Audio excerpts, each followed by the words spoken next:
GCC രാജ്യങ്ങളിലെ ജനസംഖ്യ 6 കോടി കടന്നു. ലോക ജനസംഖ്യാ ദിനത്തോടനുബന്ധിച്ച് GCC സ്റ്റാറ്റിസ്റ്റിക്സ് സെന്റർ പുറത്തുവിട്ട 2024 അവസാനത്തിലെ കണക്കു പ്രകാരം 6 GCC രാജ്യങ്ങളിലായി ജീവിക്കുന്നത് 6.12 കോടി ജനങ്ങളാണ്.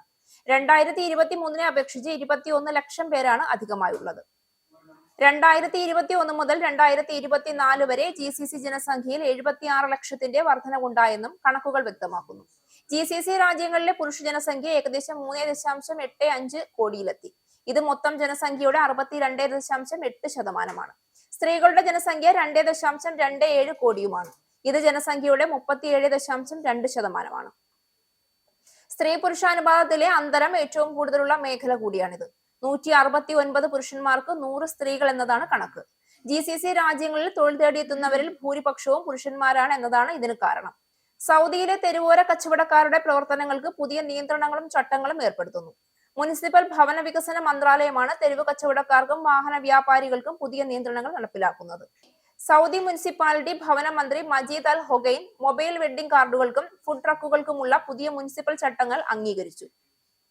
ഇസ്തിത്ല പ്ലാറ്റ്ഫോമിൽ മന്ത്രാലയം പ്രസിദ്ധീകരിച്ച ചട്ടങ്ങളിൽ കച്ചവടം സ്ഥലങ്ങൾ നിയന്ത്രിക്കുന്നതും ഉൾപ്പെടുന്നു. പൊതുചത്വരങ്ങൾ, പാർക്കുകൾ, പ്രശസ്തമായ മാർക്കറ്റുകൾ, തിരക്കേറിയ ഇടങ്ങൾ, വാണിജ്യ കേന്ദ്രങ്ങൾ, മുനിസിപ്പൽ ഇൻക്യുബേറ്ററുകൾ, സർക്കാർ സ്വകാര്യ സൗകര്യങ്ങളുള്ള വാണിജ്യ തെരുവുകളിലെ റീറ്റെയിൽ ഔട്ട്ലെറ്റുകൾ, കാർഡ് സ്റ്റോപ്പുകൾ എന്നിവ ഇതിൽ ഉൾപ്പെടുന്നു.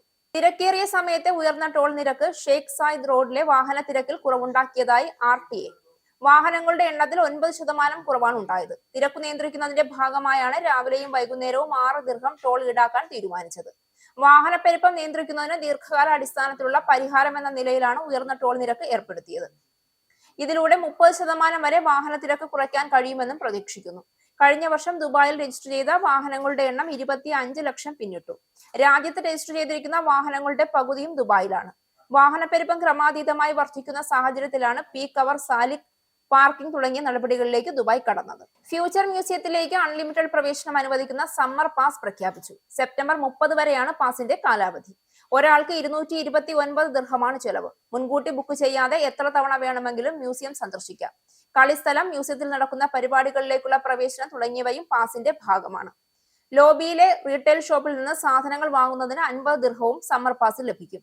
ഇന്നും 21-ന് മുഹമ്മദ് ബിൻ റാഷിദ് സ്പേസ് സെന്ററിൽ നിന്നുള്ള ബഹിരാകാശ ശാസ്ത്രജ്ഞരുമായി കൂടിക്കാഴ്ചയ്ക്കുള്ള അവസരവും ഫ്യൂച്ചർ മ്യൂസിയത്തിലുണ്ട്. ആനന്ദ് ട്രാവൽ GCC ഇന്ത്യ നാണയവിനിമയ നിരക്ക്: ഒരു സൗദി റിയാൽ 22.92 ഇന്ത്യൻ രൂപ, ഒരു UAE ദിർഹം 23.4 ഇന്ത്യൻ രൂപ, ഒരു കുവൈറ്റി ദിനാർ 281.4 ഇന്ത്യൻ രൂപ, ഒരു ഒമാനി റിയാൽ 223.3 ഇന്ത്യൻ രൂപ.